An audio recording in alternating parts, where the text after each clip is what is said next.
Salut tout le monde et bienvenue dans ma save room. Aujourd'hui pour ce nouvel épisode, je vais vous faire un dossier sur Resident Evil, la série Netflix des Phil Wesker, si j'ai du mal à articuler, on va le commencer. Donc du coup, ça sera pour vous regrouper toutes les infos officielles que l'on a eues, voilà, donc dans les grandes lignes, tout ça, ce qu'il y a à savoir pour avant de se lancer dans la série. Donc voilà, une vidéo qui, je ne sais pas la durée que ça va faire, j'avais déjà fait des dossiers pour d'autres qui duraient en moyenne 30 minutes comme ça, mais voilà, je vais essayer d'aller vraiment à l'essentiel pour vraiment, voilà, que vous ayez un minimum de bagages pour découvrir cette série dans les bons termes, j'ai envie de dire. Voilà, donc je peux plus de balade texte là, petit générique, et du coup on passera du coup ce qu'il y a à savoir autour de la série Netflix des Phil Wesker. On y va.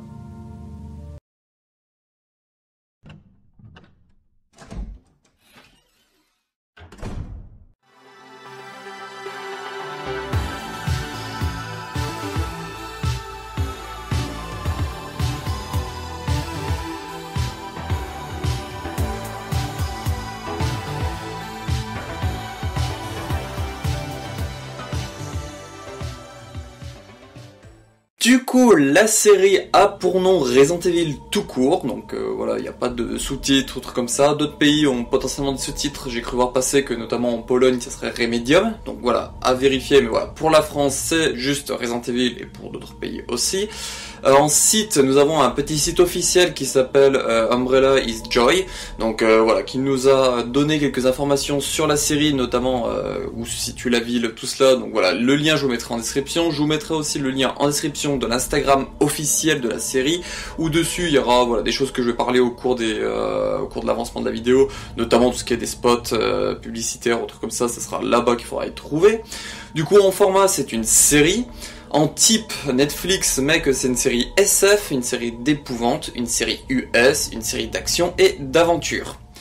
L'avertissement, alors aux dernières nouvelles, au moment où j'écrivais cette vidéo, on n'avait pas d'avertissement officiel encore chez nous, mais ça serait potentiellement interdit au moins de 16 ans, potentiellement, voire 13 ans, parce qu'aux États-Unis c'est du TV-MA, donc du coup c'est pour adultes, aux États-Unis notamment. Donc voilà, nous on verra bien quand ça sera divulgué, notamment sur la page officielle. La durée ce sera de 8 heures environ, parce que est prévu pour la série du coup 8 épisodes d'1 heure environ, donc voilà, on peut dire environ 8 heures. Et la date de sortie est du coup le 14 juillet 2022 sur Netflix. Alors si c'est comme la plupart des projets ce qui est sur Netflix ou les services comme cela en général, ils mettent autour de 9h le matin. Donc voilà, il est possible que ça arrive du coup le 14 juillet à 9h du matin. Ou 9h01 minute. La production du coup c'est Constantin Film et Moonlighting Films, donc Constantin Film qui sont aussi derrière les films live action de Resident Evil, donc ceux avec Alice et Welcome to Raccoon City dernièrement. La distribution du coup c'est Netflix comme je vous l'ai dit. En réalisateur on en a plusieurs, donc voilà, qui ont participé à divers épisodes, donc on a, ah oui j'ai mes notes, on a Rachel Goldberg qui aurait participé à 2 épisodes, on a Rob Sedenglans qui a participé à 2 épisodes, Batan Silva qui a participé à 2 épisodes et Bronwen Hughes qui a participé à 1 épisode. Alors ça fait 7, mais sur l'UMDB, voilà, ils ont mis que ces 7 là, donc potentiellement vu que les autres ont participé à 2 épisodes, il est possible que Bronwen Hughes ait participé aussi à 2 épisodes au lieu de 1 seul. À vérifier. En tant que scénariste, le IMDB dit qu'il y a du coup Gareth Pereda, Shane Tortolani, Marie-Léa Sutton, Lindsay Villarreal, Kerry Williamson, Tara Knight et le plus connu, celui qui a beaucoup parlé autour de la série, Andrew Dabb. En compositeur du coup pour la musique, nous avons Grégory Révray. Et la société des effets spéciaux est inconnue, du moins versement je ne l'ai pas trouvé. Le tournage a eu en majorité lieu entre février 2021 et juillet 2021. Le nom de code était du coup Venus Flytrap, excusez-moi, j'ai un peu écorché le nom. Donc ça voilà, j'en avais parlé en info rumeur, tout ça, il y avait des chaises de plateau qui montraient le Venus Flytrap.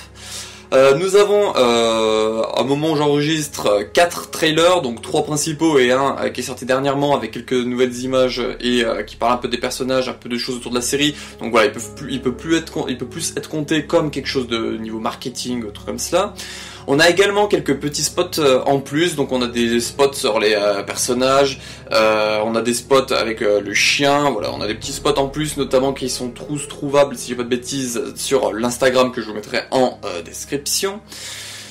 Et pour terminer du coup avec les trucs en globalité, donc le synopsis qui avait été dévoilé du coup pour quand la série a été annoncée, donc du coup c'est que la série va raconter les événements sur 2 points chronologiques différents.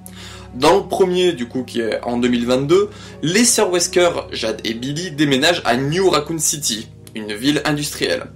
Alors en pleine adolescence, les sœurs vont finir par se rendre compte que la ville n'est pas tout à fait ce qu'elle semble être et que leur père pourrait bien leur cacher un sombre secret. Un secret qui pourrait provoquer la fin du monde. Et du coup, dans le second point chronologique en 2036, donc 14 ans plus tard, Jade, alors âgée d'une trentaine d'années, tente de survivre dans un monde apocalyptique où plusieurs milliards d'êtres humains ont perdu la vie face aux horreurs générées par le virus T. Tandis que les secrets sur sa sœur, son père et elle-même continuent de la hanter. Dab, donc Andrew Dab, précise à Entertainment Weekly que du coup les 2 temporalités seront différenciées, ça semble 2 séries distinctes en une seule. Voilà, donc ça c'est tout du coup pour les informations un peu générales, donc là on va passer au casting. Donc un casting qui a fait assez débat un peu, mais voilà, donc du coup on va parler des personnages et ce qu'on a eu un peu en texte, notamment à l'annonce du casting, recherche de casting. Donc du coup nous avons Tamara Smart qui jouera du coup Jade Wesker, adolescente à l'époque 2022. Donc du coup elle est décrite comme une ado rebelle qui entraîne sa sœur Billy dans des histoires. Elle en veut à son père du déménagement. Donc voilà, ce sera l'enfant rebelle, tout ça, la Jade. Et du coup, en adulte, elle sera jouée par Ella Balinska, donc du coup, qui sera en adulte à l'époque 2036. Donc du coup, une scientifique motivée qui s'en veut de l'apocalypse qui est arrivé. Elle est Umbrella, toujours debout après l'apocalypse qu'elle cherche à démanteler, et s'est promise de jamais devenir comme son père, qui s'occupait plus de son travail que de ses enfants. Elle est en couple avec Arjun, qui a une jeune fille nommée Bea. Dab, concernant Jade adulte, a dit dans The Gamer, Jade adulte étudie les zombies, appelés zéro, pour comprendre comment le nouveau virus T change avec le temps. Peu de temps après, elle découvre qu'elle est pourchassée par des agents d'Umbrella Corporation qui continuent apparemment de causer des problèmes, même à la fin du monde. Voilà, donc Jade Wesker adulte aura un espèce de petit côté à la Alice dans les films d'Anderson, où du coup elle sera chassée par Umbrella. Lance Reddick, du coup, qui jouera Albert Wesker. Donc du coup, il est décrit comme un homme charmant, mystérieux et plein de secrets. Parent unique de 2 jumelles, il est décrit comme un père dévoué. C'est un excellent scientifique qui cache un côté obscur. Plus on passe de temps avec lui, plus il sera difficile pour lui de garder les secrets de sa vie cachée avant qu'elle n'entache sa vie publique. Donc là, l'acteur Lance Reddick avait dit dans un podcast, il avait parlé un peu de son personnage, donc il avait dit « Wesker essaie vraiment d'être un bon père ». Fondamentalement, il est un père célibataire, il fait de son mieux pour élever ses 2 filles, tout en étant en même temps ce scientifique principal pour cette multinationale qui veut essentiellement diriger le monde. Et il est bon. Mais je ne veux pas dire non plus qu'il l'est dans tous les sens, dans tous les aspects. Mais il est en quelque sorte en norme. Il n'est pas vraiment doué pour comprendre les signaux émotionnels. Alors imaginez un gars comme ça en tant que père célibataire, et il est un cadre, et un chercheur scientifique, et une vendeuse adolescente. C'est dur. Et là, Andrew Dab a ajouté dans The Gamer, du coup, voilà, pour ceux un peu qui sont les joueurs et qui voient un Albert Wesker joué par un Afro-Américain, tout cela. Donc Andrew Dab a dit que Wesker, vous vous en souvenez peut-être, a explosé dans une piscine de lave à la base d'un volcan après que Chris Redfield lui ait tiré dessus avec un lance-roquette dans les derniers instants de Resident Evil 5. Alors le voir bien vivant et travailler pour l'entreprise qui l'a trahi est l'un des mystères les plus palpables de la série, du moins pour les fans inconditionnels. Donc voilà, il dit clairement que dans la série, ça sera justifié le fait que Wesker soit afro-américain. Voilà, donc si ça peut un peu rassurer certains, normalement la série devrait répondre à plusieurs questions que l'on se pose. Ensuite, nous avons du coup Sienna Agudong, qui jouera du coup Billy Wesker, adolescente à l'époque 2022. Donc du coup, qui est décrite comme une fille optimiste qui vit quand même mal le déménagement à New Raccoon City. C'est une fille aimant tout, surtout les animaux, qui se veut être juste, ce qui la conduira à s'infiltrer dans les laboratoires de son père pour dénoncer ce qui se passe. Elle est également décrite comme étant végane, aimant les animaux, tutti quanti. Donc voilà, donc Billy Wesker qui sera un peu l'opposé de sa sœur Jade, où Jade est un peu du coup l'enfant rebelle qui écoute rien et tout, mais Billy est plus la fille aimante, tout ça, qui veut le bien de tout le monde, un peu moins égocentrique, plus voilà, dans l'aide et tout ça, c'est notamment pour ça qu'elle voudrait du coup dénoncer ce que fait Umbrella dans les laboratoires de New Raccoon City. Et, du coup, en version adulte, elle sera jouée par Adeline Rudolph, donc du coup à l'époque 2036, mais personnellement je n'ai rien trouvé sur ce personnage-là. J'ai peut-être loupé une interview ou un truc comme ça, mais voilà, sur ce personnage-là en version adulte, je n'ai rien trouvé. Donc voilà, il sera quand même présent. On a quand même l'image où du coup il y avait tout le casting, et on a même un petit spot personnage de Billy Wesker adulte avec une grande veste noire qui est trouvable du coup sur l'Instagram. Ensuite, en notre personnage principal, du coup nous avons Paola Nunez, je ne sais pas comment ça se prononce, du coup qui jouera Evelyn Marcus, donc la fille de James Marcus, fondateur d'Umbrella. Elle est dominatrice sans merci et fourbe. C'est elle qui est envoyée quand il y a un problème au sein de la corporation. Elle a un fils de 15 ans, Simon, qui entame une relation avec une des filles Wesker, ce qu'elle va trouver louche. Donc voilà, un autre lien du coup avec un des personnages de la série des jeux, donc du coup la fille de James Marcus, donc James Marcus, un des trois fondateurs d'Umbrella Corporation, trois fondateurs principaux d'Umbrella Corporation en 68, donc voilà, dans l'univers de la série, il aura du coup une fille nommée Evelyn qui du coup prendra la tête d'Umbrella. Et vu que je l'ai évoqué, voilà, je vous en parle un minimum. Donc du coup Connor Gozzati jouera du coup Simon Marcus.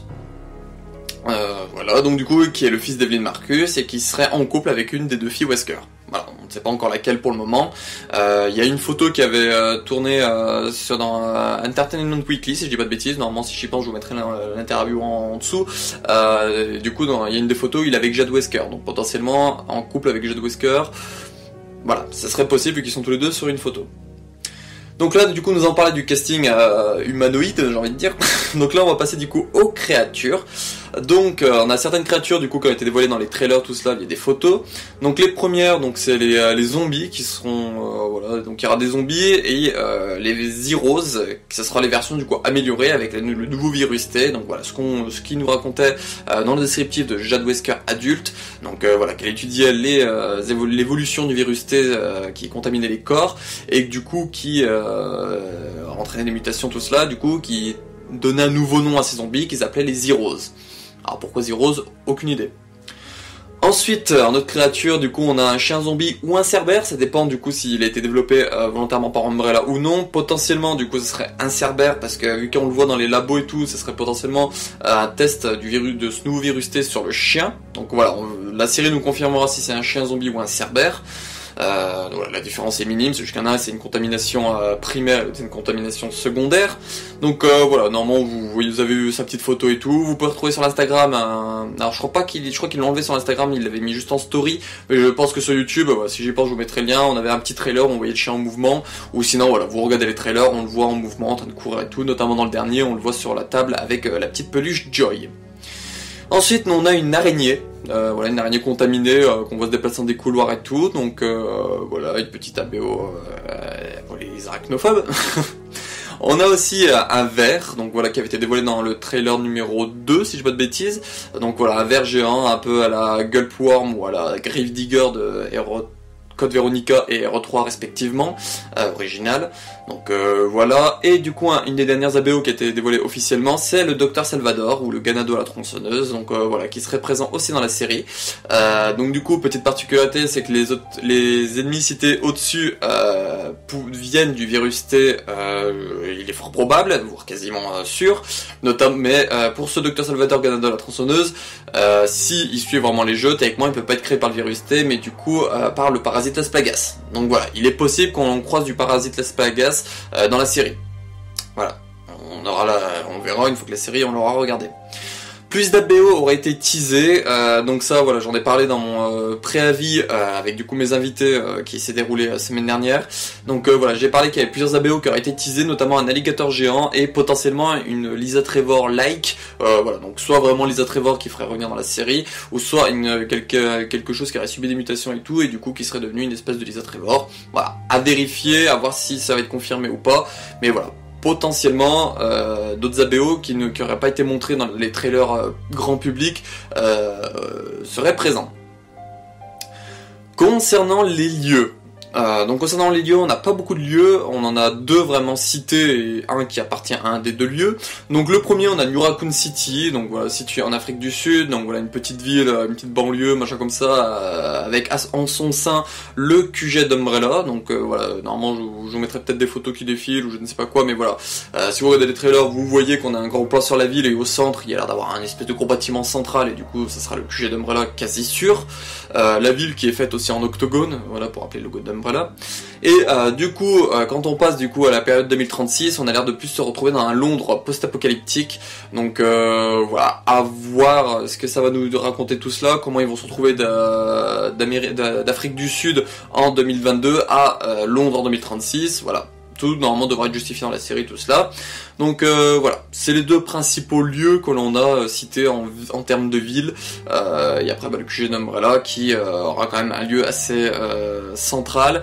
Et potentiellement, on a vu qu'il y a des endroits avec des espèces de cellules toutes rouillées, tout cela. Donc voilà, il y aurait potentiellement aussi un endroit, peut-être un espèce de fort, un truc comme ça, qui a l'air plutôt dans le futur, où du coup il y aurait des ABO, tout ça qui s'y retrouveraient dedans, des cellules, tout cela. Voilà, donc ça c'était tout ce que j'avais du coup pour les trucs vraiment autour de la série. Donc là, on va vraiment voir un peu ce qui gravite autour. Donc du coup, pour parler un peu de tout ce qui est chronologie, tout cela. Donc du coup, Andrew Dabb a dit pour IGN, toutes les chronologies que vous connaissiez auparavant comptent toujours, et tous les événements clés du canon Resident Evil se sont toujours produits. Donc là, je vais vous faire apparaître une image, je pense vraiment en gros plan. Donc voilà, c'est une image que j'ai faite moi-même. Voilà, pour essayer de vous imaginer, pour vous imaginer tout cela. Donc si vous suivez du coup la timeline noire, c'est la timeline canon, la timeline de Capcom, voilà la timeline officielle. Donc du coup vous voyez il y a vraiment le canon officiel du Resident Evil 0, du Resident Evil 1, du Heavenly Island, la pièce de théâtre Biohazard The Stage, du 4D Executor, voilà c'est là aussi il y aura le 7, le 8, Vendetta, Damnation, Dégénération, voilà le canon officiel. Et du coup vous voyez qu'à 2022 il y a une fracture avec du coup d'un côté le canon qui continue avec du coup notamment qui a été annoncé le Shadows of Rose, donc le DLC de Resident Evil 8 avec Rosemary Winters qui se passera en 2037. Si j'ai dit point de bêtises, donc voilà 2037 tout cela, et du coup la timeline qui part vers le haut en jaune, c'est du coup la timeline de la série Netflix. Donc voilà, pour vous faire comprendre qu'en gros ce que dit Dabb, c'est qu'en gros tout ce qui sera passé voilà, en termes de jeu, tout comme ça, tout ce qui sera passé chronologiquement entre Resident Evil 0 et potentiellement Resident Evil 8 sera du coup canon à la série, mais du coup la série n'est pas canon au jeu. Voilà. Donc j'espère que ça vous comprenez un peu plus avec cette image-là, qu'en gros en 2022 on aura une fracture, avec d'un côté le canon officiel qui va continuer sa route, et de l'autre l'univers de la série Netflix qui naît. Du coup, pour ce qui est... Andrew Dabb ajoute à The Gamer, du coup, pour comparer la série et l'univers Resident Evil au MCU, donc le MCU, le Marvel Cinematic Universe. Donc c'est vraiment ainsi que nous abordons cela. Nous essayons d'être très conscients, et les jeux sont notre canon. Nous n'avons consciemment violé aucune règle des jeux, mais en même temps, ce n'est pas une adaptation directe des jeux. Donc voilà, il essaie de pas trop se mouiller en disant, voilà, on a pris le canon des jeux comme base pour faire notre histoire, voilà, ce qui sera passé dans les événements en trucs principaux, ça sera passé aussi dans la série. Cependant, voilà, on va prendre quelques libertés, tout cela. Donc voilà, et donc le Wesker noir, il sera possible que du coup, ils vont prendre en compte que pour eux, bah voilà, il a toujours été noir dans le canon, de faire en sorte que pour eux, il a été noir de base. Donc avec les événements Resident Evil 0, c'était le 1, tout ça, c'était un Wesker noir, et du coup, bah c'est pour ça qu'il sera noir dans la série. Voilà, ils essaient potentiellement de justifier ça en disant que c'est pas une adaptation directe des jeux, voilà, qu'ils ont essayé de prendre dans les grandes lignes, machin comme ça, mais qu'il y a des trucs qu'ils ont changé volontairement. Alors, on verra avec la série si ils vont nous confirmer cela ou pas. Donc voilà, c'est tout pour ce qui était un peu le point chronologique, tout cela. Donc plusieurs fois je vous ai parlé qu'Umbrella voilà, sera présent dans la série, donc du coup elle a l'air d'avoir plutôt une place centrale, donc là voilà, il y aura peut-être une image, donc on voit qu'il y aura notamment une espèce d'USS, donc d'Umbrella Security Service, qui serait présente, ou voilà quelque chose qui s'en approche, qui va investir du coup un des laboratoires, potentiellement du coup celui de New Raccoon City, quand il y aura l'épidémie qui va s'y lancer potentiellement. Du coup voilà, il y a ces soldats là, et il y aura une version du coup différente en 2036, donc voilà, qui ont un look un peu futuriste, donc voilà, non, il y aura l'image qui apparaîtra, donc voilà, qui ont ce look un peu futuriste, un peu à la look Stormtrooper, tout cela, que je trouve plutôt sympa personnellement. Voilà, et il y a également du coup des véhicules noirs, avec du coup un nouveau logo d'Umbrella, qui est du coup, au lieu d'être blanc et rouge, est plutôt noir et rouge, donc voilà, pour évoquer un peu le cas Umbrella. Ensuite, concernant tout ce qui est musique, donc bien que ce soit Grégory Revray qui a réalisé du coup la bande originale, Deadmo 5 ou Deadmo 5, je ne sais pas comment ça se dit, accompagné de Skyler Grey, ont aussi fait une des musiques. Voilà, donc en tout il y aura 15 musiques proposées. Voilà, je vous mets pas les titres, je vous mettrai un lien en description où du coup il y aura les 15 titres, voilà, si vous voulez les voir, parce qu'il y en a certains qui semblent spoiler certains trucs dans la tournure de phrases ou trucs comme cela. Ensuite, du coup, pour continuer avec les musiques, la piste principale nommée Venus Flytrap, donc voilà, comme je vous ai dit, c'était comme le nom de code de la série pour son tournage, du coup, est déjà disponible à l'écoute, donc voilà, donc je pense que je vous mettrai le tweet, où du coup, il y a le tweet de Milan Records, qui est du coup ceux qui vont éditer les musiques en gros, qui nous ont dit, voilà, que la musique Venus Flytrap, du coup, est disponible à l'écoute, et du coup, toutes les musiques seront disponibles le 15 juillet, et il y aura potentiellement une version physique de ces musiques qui sortirait. Voilà, ça a confirmé pour la version physique, mais voilà, Milan Records en général, ils sortent en général leurs trucs en physique. Et ensuite, pour y évoquer vite fait, parce que voilà, ça a été évoqué plusieurs fois sur le tournage, mais aussi du coup par Andrew Dabb, donc une éventuelle saison 2. Du coup qui serait potentiellement prévu, donc voilà, normalement je vous mettrai l'image du coup qui vient d'une équipe du casting qui était du coup l'équipe des make-up, si j'ai pas de bêtises, et si on regarde le dos de leur veste, c'était marqué Resident Evil Season 1. Donc en général, quand tu fais une série comme ça, tu précises pas forcément sur les vêtements Season 1, sauf si t'as prévu d'en faire une saison 2. Donc du coup, Andrew Dabb a dit pour The Gamer, nous verrons au moins quelques personnages du jeu dans la première saison, et du coup il espère plus si Netflix demande une saison 2. Le showrunner a été intéressé à explorer des personnages emblématiques que nous n'avons pas vus dans les derniers jeux. Et là, donc là il dit, que faisait-il à ce moment-là? Dans certains cas, nous savons en quelque sorte si vous avez suivi les jeux, et dans certains cas, nous n'en avons littéralement aucune idée. Cela a donc créé des opportunités intéressantes pour nous. Donc voilà, en gros il fait comprendre que voilà, dans la saison 2, il pourrait mettre des personnages qui apparaissent dans les jeux, un truc comme ça, peut-être même dans la saison 1, on va peut-être en voir certains, et voilà, dans la saison 2, et voilà, et moi j'évoquais dans mes spéculations potentiellement du Carlos Oliveira, voilà, il pourrait mettre dans la série, par exemple dans la saison 1 ou la saison 2 du Carlos Oliveira, où voilà, il racontera ce qui lui est à faire entre 98 et du coup soit 2022, soit 2036, voilà, pour essayer de justifier un peu le personnage, tout cela. Voilà, c'est ce qu'il évoque. Et du coup, il rajoute que Resident Evil Village fait partie de notre lore. Si nous voulons mettre une femme géante vampire dans la saison 2, nous le pouvons. Je ne dis pas que nous allons le faire, mais nous le pouvons. Donc voilà, ça c'est un peu le côté qui est un peu bizarre, c'est que du coup, voilà, il dit que Resident Evil 8 est inclus dans son lore, mais que voilà, si vous voulez rajouter une femme géante vampire dans la saison 2, il pourrait. Sauf que techniquement, s'il parle de Alcina Dimitrescu, elle est dead dans Resident Evil Village. Voilà, donc je sais pas s'il compte faire revenir plusieurs morts à la vie ou pas dans cette série, mais voilà. Ce qu'il faut garder en tête, c'est que du coup, encore une fois, la série n'est pas canon au jeu, mais les jeux sont canons à la série de Resident Evil 0 à Resident Evil 8 2021. Donc voilà, faut garder ça en tête. Donc voilà, c'est la fin de ce dossier sur Resident Evil, la série Netflix des Duffy Wesker, donc j'espère que ça vous aura plu. Voilà, la série sort du coup ce jeudi 14 juillet, à peu près 9h, comme je vous ai dit, je pense, du matin à heure française. Donc voilà, est prévu sur la chaîne un avis une fois que j'aurai vu la série, donc voilà, n'hésitez pas à le suivre. Vous pouvez déjà voir un préavis avec du coup des invités, voir un peu ce qu'ils en pensent, parler de photos que j'aurais pas forcément montré dans cette vidéo dossier, peut-être des choses que j'ai parlé dans le préavis mais que j'ai pas parlé ici, tout cela. Voilà, si vous voulez vraiment commencer à partir, voilà, où on parle vraiment de la série et pas le contexte qu'il y a autour avec du coup les personnes qui parlent un peu de Resident Evil, comment ils ont connu la saga et tout, voilà, je vous conseille de regarder à partir d'une heure. Je crois que ça va partir d'une heure qu'à peu près que voilà, on s'est vraiment mis à parler de la série, voilà, leurs attentes, voilà, tout ce qu'il y a à savoir un peu entre eux et la série. Voilà. Donc je vous remercie d'avoir regardé cette vidéo dossier, et puis du coup on se retrouve sur pour un avis sur la série Netflix une fois que je l'aurai vue. N'hésitez pas vous, si vous voulez, voilà, parler un peu de la série en commentaire, voilà, en parler, et puis sinon voilà, dès que j'aurai donné mon avis sur la chaîne, voilà, si vous voulez venir en discuter avec moi tout cela dans les commentaires, ce sera avec grand plaisir. Voilà.